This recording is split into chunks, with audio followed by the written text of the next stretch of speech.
So in Discord, people were asking why I like the Battlefield series so much. So let's get into it. And so first of all, I'm not going to say that there's not strategy involved in every game. Man, if you watch people play Counter Strike, like at a high level, you understand like how much they're thinking ahead of what they're doing.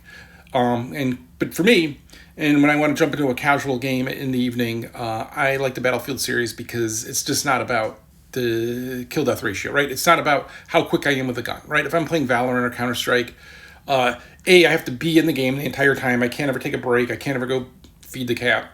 And it's always just intense, and it's always about my ability to shoot at the end of the day. Where in the Battlefield series, I can be in the top three, and sometimes I don't even have like a kill, except for a kill or two, because I'm either healing people, fixing tanks, or whatever. But also, the best version. We're talking about the best version of this right now. We're going to I love the guns. I think the guns, they do really well. I think they do the explosions. It looks like that's coming back. Helicopters and planes and okay, all that. But at its best is it has a line, right? There's a combat line that you understand where the battle's happening. And you understand ahead of time where to go. You have a commander who can tell you, your group, where to go and where to attack and what to do. And you can listen to them or not, but if you are listening to them, you can, like, if I'm leading a team, we win if they listen. We will win. We will just win. It's not me bragging. Like, this is just like every single time I play, unless there's cheaters on the other side, we will win because it's so disruptive. If you understand how the game plays, right? Like, there's things like, from the original Battlefield 1942, which just had like just all of a sudden crazy emergent strategies. There's a bunch of strategies now that sometimes it drives me nuts. People don't understand. Of like, hey, I'm going to take this landing craft. I'm going to drive it way over here behind the enemy lines, and then I'm not going to get out of it because if I stay in it, it will become a spawn point for everybody on my team to go, and then we can go attack from the rear. And to me, that's really cool that you have that, both that ability to use that strategy and that there's this battlefield line set. In the most recent one, they lost that. You'll never get me to like the last one. So we're just going to skip that battlefield. But like Battlefield 5 or 1 or 4 or 3 or 2. 2 is different, a different beast in some ways. But like I really like that you have that strategy and have that ability to have those kind of fights where you have an understanding and it's objective based, it's squad based. So like as a player, I can choose to like fix tanks and understand, like people understand like, hey, we're just not going to have all the tanks sit back here and spawn. We're actually going to move out because we're going to capture this point and this point. And there's strategies that have evolved and people understand. And you're able to communicate it. And some of the reason why I think I like Battlefield 5 now is people have played it enough that they have an understanding of these strategies, so you're not crazy when you say it. And trust me, always have the person who is the commander or whatever, squad leader, issue commands, because you get points for those, and you save up those points, and you can call in, the airstrikes and stuff. And like, you want to do all of that, right? And people understand after a while, like, hey, if we're attacking, we want to smoke because they're in battle positions. We need to knock them out of that. And then if it's a base by our spawn, we want to devastate that base so it's easy to take back because there's no hiding spots.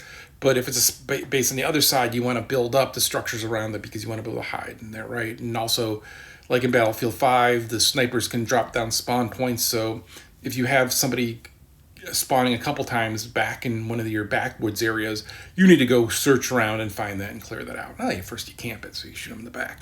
And then you do that. But like, right, like there's all these strategies that exist out there that are at kind of a different level than a lot of the other games that I play. Not to say that the games don't have it, but I appreciate that, and I appreciate that I can just jump in and play for a little bit. Sometimes I play it the way I used to play TF2, and that is I get one life. I'm allowed to play until I'm dead. And then it's like a different game, right? And it's just kind of fun to do that, to take a little break for the day. So the big things I hope that they continue on in the Battlefield series is, well, the destruction of the guns and all that. Like, that's awesome, right? And hopefully there's vehicles to transport again. Like, there's something fun about, if you've ever played the original Tribes, that first time, like, you're flying the aircraft, I forget what kind of aircraft they were, but like there's 4 heavies with you and you're like, we're going to go kick ass, we're going to take that base, and they shoot you out of the air and like all chaos erupts. And like it's just fun, like having those moments where you have the plan and the plan goes to hell. But I hope they still have the idea of squads. I still hope they have the idea of classes. That's, I think, going away to some extent, which is stupid. I get it because people don't do it and it gets frustrating, but still having that specialization when you get a team that works together and understands people having different roles, it is so much fun. It is like no other game. Yeah, and so like it's like I hope those have those kind of things, like actual battle lines versus what they did in the last one, where everyone's just parachuting in over everywhere and it just doesn't fucking make a difference. Like you can't express strategy in those kind of games, and so yeah, I'm kind of curious. Like I know like Hell Let Loose didn't work for me, even though it has a lot of these kind of things. Partially, I never knew what the hell was going on. I was always just getting shot in the head. I don't know. Are there other games like that? What are you guys playing that are like that you aren't just expressing your skill and the ability to kill the opponent, but the ability to claim objectives or just play the game? Oh, and if you want to play Battlefield 5 now, don't play any of the dedicated dice servers. A cheater's just going to come in. Sometimes they do this thing where it just the minute you spawn, you die, or you respawn. Instead, look for anybody who's running their own server, and they tend to have people on there monitoring that, and you keep it clean. There's literally people with the name Battlefield 5 cheats playing, and you report them and nothing happens. Oh, and oddly, Battlefield 5's text chat bans the word Skype. I guess it's because they don't want to like have people trying to get other people to leave the platform. But like I've seen some people say some horrendous stuff, but they couldn't say Skype. Sadly, you can't ban the word Teams because that's the Microsoft communication platform that they should ban.